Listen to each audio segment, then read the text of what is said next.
And the next sacred cow is get a job, or go to school and get a job.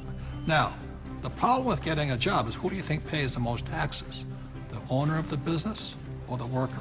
To that, I'll turn to my accountant here, Tom. Well, it's clearly the employee who's paying the most taxes. And you know, I started as an employee right out of school, and I was paying high taxes. Even though my job is to reduce taxes, I was paying high taxes. And then I started, I know, ironic, isn't it?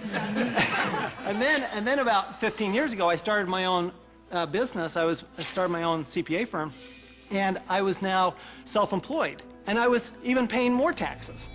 So it wasn't until I started acting like a bigger business and was really a significant sized business that I started paying less taxes. And it's because it's the business owners, and it's the entrepreneurs, and it's the investors, the active investors, that really pay the least amount of taxes. Time out. During this program, you'll hear a lot about ESB&I, also known as the cash flow quadrant. E stands for employee. Employees have a job. S stands for self-employed small business or specialist, like a doctor or lawyer. These people own a job. B stands for big business, 500 employees or more, and these people have other people working for them. And I stands for an investor, and investors have their money work for them. Now, my poor dad always said to me, go to school and get a job, and he wanted me to become an employee or a specialist like a doctor or a lawyer. My rich dad said, if you want to be rich, you have to be on the business owner or the I side. And that's the difference between my rich dad and my poor dad. If you look at the cash flow quadrant, you have the E, S, B, and I. The people that go to school are on the E and the S side. The S stands for specialists like a doctor or a lawyer, and E's are employees. But doctors and lawyers pay the highest taxes, right? Oh, by far. It's those people that are self-employed, because not only are they paying the highest income taxes, they also get the privilege of paying Social Security taxes and Medicare taxes on everything they earn. So they're paying extra taxes just to be in that S quadrant. Right, so when you go to school, again, there's academic and professional. You go to school, and my mother wanted me to be a doctor. If I had followed in that footsteps, I'd be paying the highest tax possible. And they make a lot of money, but they pay the highest percentage in taxes. So that's why this relates back to go to school. That's right, and they actually have the fewest options of reducing their taxes. The tax laws are really geared towards those people who are creating jobs. You know, and those are the entrepreneurs, those people who are creating housing and, you know, building real estate, because that's, the government understands, that's what we need. You know, we want the private sector to do that, and so we're rewarded for doing what the government wants us to do. And that's really all the tax law is. It's a system of rewards for people doing what the government wants you to do. Plus, you know, the other part of it too is this whole idea of getting a job. There was some kind of a myth out there that goes with get the job, get a safe, secure job. And so that by getting a job, somehow you're going to be taken care of for the rest of your life.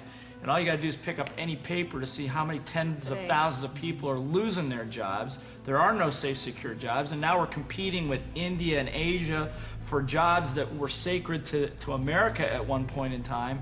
So this whole idea of having a job that was secure is probably the most insecure thing you could be doing right now. The idea of a secure job is an industrial age idea. Exactly. The only option is put into your head is go get a job.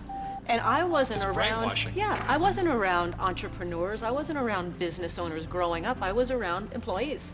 When I first started my company 15 years ago, I went back to my class reunion, which is always an interesting thing. And I remember saying to them, yeah, you know, I started a company about 5 years ago, and they looked at me like, oh, and some of them even said it. They go, you're so brave.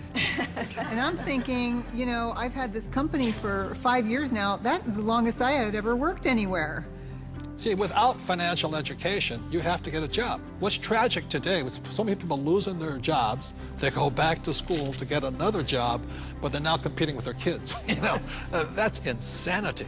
So we're not saying jobs are bad. We're just saying as entrepreneurs, our job is to create jobs. The government doesn't really create jobs. They need more entrepreneurs. I didn't even know there was another option growing up. I didn't know there was another option. I didn't know. I thought all you could do was get a job. So again, it's not right or wrong to be an employee, but I'd like to know what my options are. Right, because when you were in school, did they say go to school, get your diploma so you can become an entrepreneur? No. I mean, you'll never hear that in the school system. No, they said work your way up the ladder, get the bigger Get a better paycheck, get a job. better Go to college job, to get a higher better pay. job. But you're right. Job is the only option that you'll hear in school as a rule. And job stands for just over broke, you know? To me, the real issue with the job is it's the highest risk profession you can have because you only have one client. Now, when I started my business 15 years ago, it was after being fired from a job. And what I recognized was that, I had no control over my life because I had one client. That was my employer. Whereas now I have hundreds and thousands of clients. One client fires me, it's not the end of the world. Now my risk has gone down considerably, almost to nothing. Where when you have a job, I mean, it's just a high risk play. Plus, the other thing is you're in complete control. That's the piece that I like. I like being able to, if I lose a client or You're an entrepreneur because nobody would hire you. I'm unemployable, there's no question. Tell the truth. But it's nice, like if you're going to lose some business or you do lose some business, you can go out and generate business and fill that gap. Financial security is more important than job security. Time out. E's and S's get punished for making mistakes, or they lose their job. B's and I's get richer from their mistakes because they learn from their mistakes.